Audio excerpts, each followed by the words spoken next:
Pada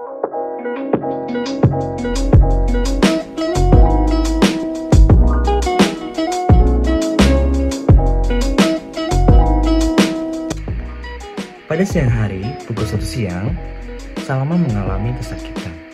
Gejala yang dialaminya yaitu demam, menggigil, pusing, lemas, nyeri otot, dan juga kejang. Selain itu, kelenjar getah bening yang berada di leher mengalami pembengkakan.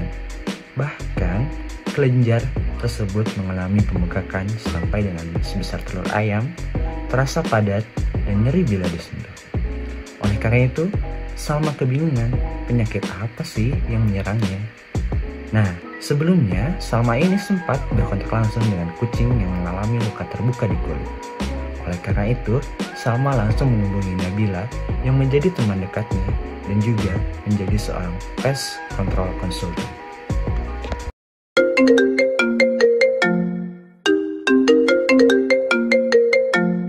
Selamat siang, Salma.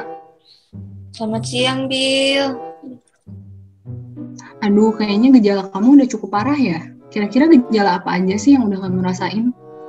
Sekarang sih aku lagi ngerasa demam, menggigil, lemas, terus pusing juga. Oh gitu, ada gejala lain lagi nggak? Ada sih kayak nyeri otot, abis itu aku sempat kejang juga. Terus yang paling parah tuh ini ada bengkak gede banget kayak segede telur lah kira-kira di sini di leher. Aduh, kalau itu namanya limfadenopati atau pembengkakan kelenjar getah bening.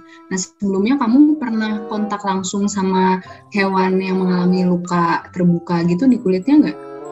Ada. Jadi sebelumnya aku tuh main sama kucing. Nah, pas aku lihat di kulitnya tuh ada luka kebuka gitu. Aku emang biasa main sama dia sih. Dia juga suka aku rawat. Oh gitu. Nah, kalau menurut aku, kalau dilihat itu dari gejala yang kamu alami, itu ada indikasi ke arah penyakit PES. Sebelumnya kamu udah tahu belum tentang penyakit PES ini? PES, sebenarnya aku belum tahu sih itu penyakit apa ya. Oke, aku jelasin dikit ya, Mak. Nah, penyakit PES ini merupakan salah satu penyakit zoonosis. Disebabkannya itu oleh Enterobacteria Yersinia pestis. Nah, penyakit ini dapat menular ke manusia melalui gigitan pinjal Xenopsila shelpis. Penyakit PES ini tuh termasuk ke penyakit re-emerging disease, yaitu penyakit yang dapat sewaktu-waktu muncul kembali sehingga berpotensi untuk menimbulkan kejadian luar biasa atau KLB. Dan juga termasuk ke dalam Public Health Emergency of International Concern atau kedaruratan kesehatan yang meresahkan dunia. Penyebab utama dari re-emerging of vector-borne ini diperkirakan terjadi akibat resistensi dari insektisida gitu, Mak. Oh, berarti menularnya melalui gigitan Xenopsila shelpis itu ya.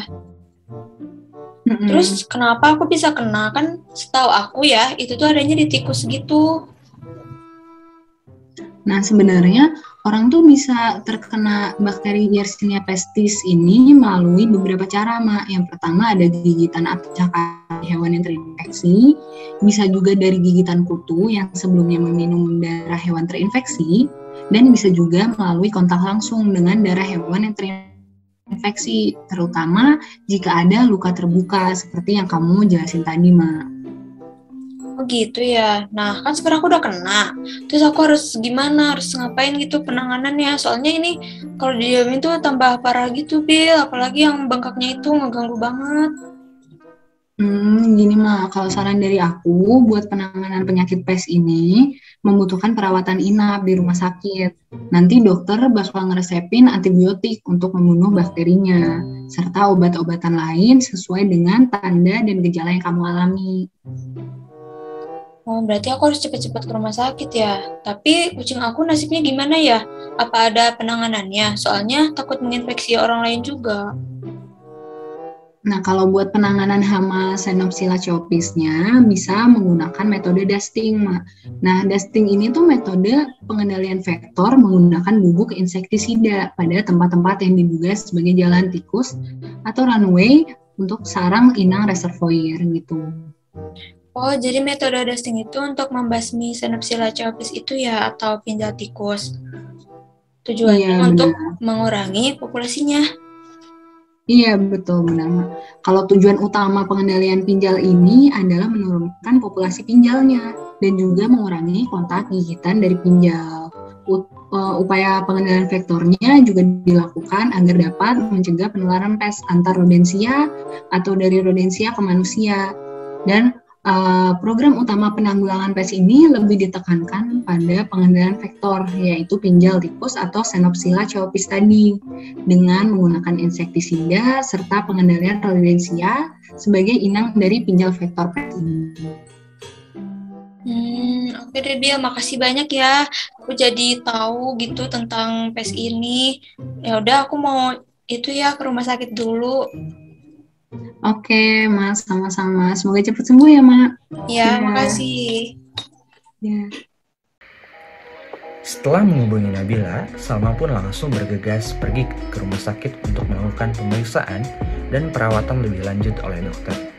Selain itu juga, Salma melakukan beberapa penanganan hama yang sudah dijelaskan oleh Nabila, yaitu dengan metode dusting agar dapat menurunkan populasi pinjal dan mengurangi kontak pinjal dari Xenopsila chaopis tersebut.